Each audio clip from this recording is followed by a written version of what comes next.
Para sa bawat Pilipino, alam ko na buo ang galit ninyo sa akin ngayon. Nauunawaan ko rin kung bakit, lalo na at malaki ang halagang nakataya.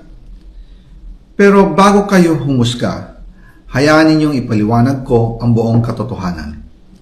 Matagal akong hindi nagsalita dahil may direktang utos sa akin. Huwag nang bumalik ng Pilipinas at manahimik na lamang. Umalis ako noong July 19, 2025 para sa aking medical check-up. Nakaplanong bumalik pagkatapos ng SONA ni Pangulo.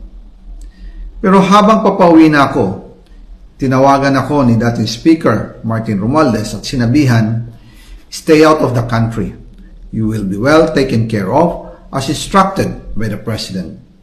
Noon naniniwala pa ako sa kanila, kaya't hindi ako bumalik. Tumikom ang aking bibig, sumunod ako, pero ang hindi ko alam, ang ibig pala nilang sabihin sa aalagaan ka namin ay gagamitin ako bilang panakipbutas sa kanilang kampanya laban sa korupsyon.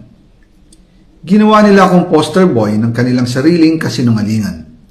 Ngayon, hindi na ako mananahimik, ilalabas ko ang lahat ng katotohanan. May resibo, may ebidensya, at may pangalan.